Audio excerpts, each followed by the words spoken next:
Ciao, benvenuto! Oggi torniamo a parlare di escursioni invernali per un video dedicato alla serie. Quest'oggi ti voglio parlare dei pericoli legati alle escursioni invernali.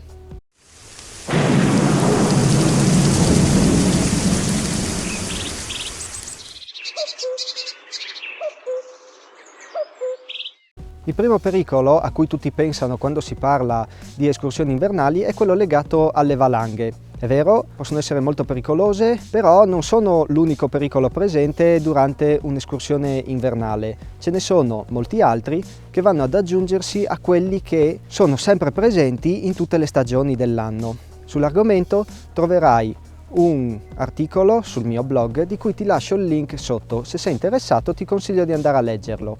Ma veniamo a quei fattori pericolosi delle escursioni invernali. Innanzitutto d'inverno le giornate sono più corte, bisogna partire presto e le escursioni non devono durare troppo, diciamo un 5-6 ore, altrimenti rischiamo di essere colti dal buio e non riuscire a tornare a casa. Per cui un consiglio che ti do è quello di portare sempre con te una torcia elettrica, in quanto può succedere qualsiasi cosa, magari ti attardi e se non hai la torcia elettrica la luce del sole cala, il sole tramonta e tu sei fermo nel bosco, mentre con una torcia elettrica potrai sempre tornare alla macchina. D'inverno ovviamente fa freddo, se non siamo ben equipaggiati, vestiti bene, soffriremo il freddo e questo freddo può portarci ad una condizione di ipotermia. Inoltre le escursioni possono essere molto faticose, soprattutto se ci muoviamo su neve fresca. Ecco che bisogna mangiare bene, mangiare cibi energetici e bere soprattutto. D'inverno tendiamo a non sentire troppo la sete, però questo ci può disidratare. Ricordati anche sempre che un'escursione in ambiente nevoso, soprattutto se la neve è molto alta e non battuta, può allungarsi anche del 40% rispetto allo stesso tratto senza neve. Quindi, considerando la questione che le giornate sono più corte, vedi che l'itinerario deve essere ben studiato a casa in modo da non compiere un giro troppo lungo che ci porti a faticare troppo e a stare troppo tempo al di fuori. Abbiamo poche ore di luce, bisogna sfruttarle bene senza faticare troppo, perché restare bloccati nel bosco di notte col freddo è una situazione davvero pericolosa. Un altro fattore da non sottovalutare è la perdita dell'orientamento. Il meteo d'inverno è un po' più stabile rispetto a quello estivo, quindi non abbiamo il rischio di temporali, però nubi basse o nebbie possono sempre presentarsi. Leggi come al solito, consulta le previsioni del tempo, presta attenzione soprattutto se ti muovi in ambiente nevoso.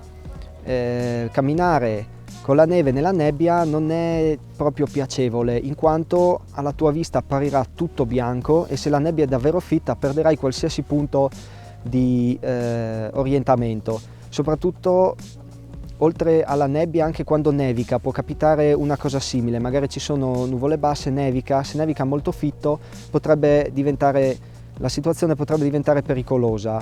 In questi casi una grossa mano viene da un GPS cartografico che indica la tua posizione in tempo reale, così saprai se sei ancora sul sentiero.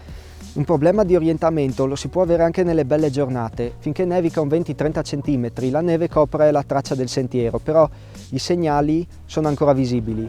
Però quando nevica tanto, diciamo 1,5 metri, 2 metri, i segnali vengono coperti e molti punti di riferimento non si vedono più. Quindi o conosci molto bene la zona, altrimenti anche in questo caso, anche se splende il sole, potresti avere qualche problema di orientamento.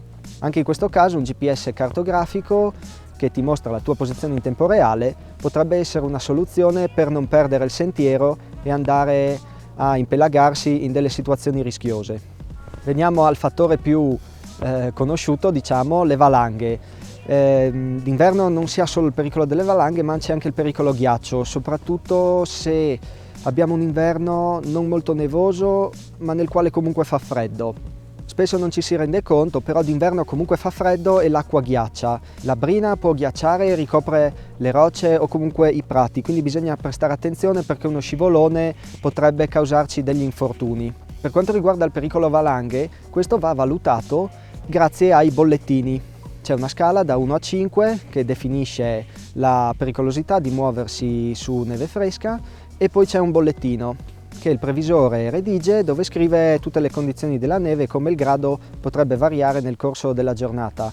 Spesso gli escursionisti invernali, soprattutto i ciaspolatori, non conoscono molto bene le dinamiche delle valanghe, come si formano, perché diciamo che in un pendio superiore, con pendenza superiore ai 30 gradi, si può innescare una valanga sempre. Poi le condizioni del manto nevoso variano, possono anche variare a differenza di poche decine di metri, e valutare la stabilità di un pendio non è molto semplice, lo si fa con l'esperienza. Solitamente chi fa sci alpinismo ha un po' più esperienza, ha frequentato dei corsi e soprattutto sa utilizzare bene la pala, la sonda e l'ardva.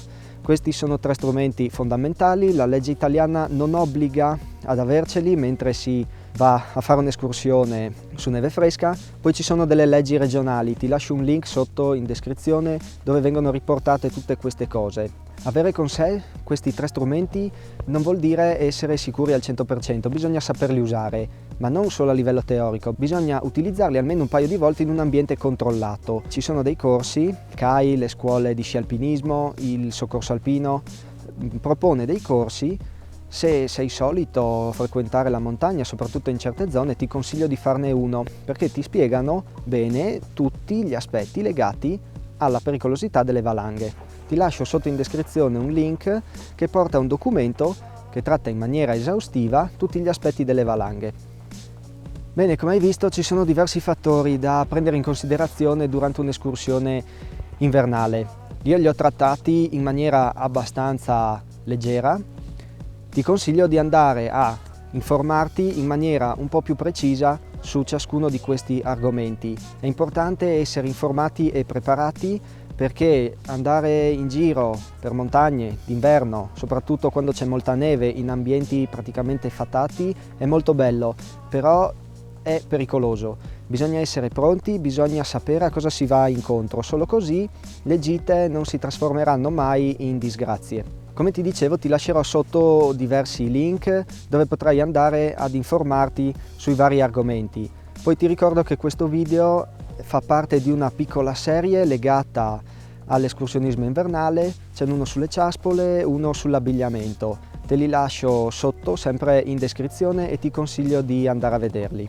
Io ti ringrazio per aver visto questo video. Se il video ti è piaciuto ti invito a mettere un mi piace e magari a condividerlo con i tuoi amici. Io ti saluto e noi ci vediamo nel prossimo video. Ciao e a presto!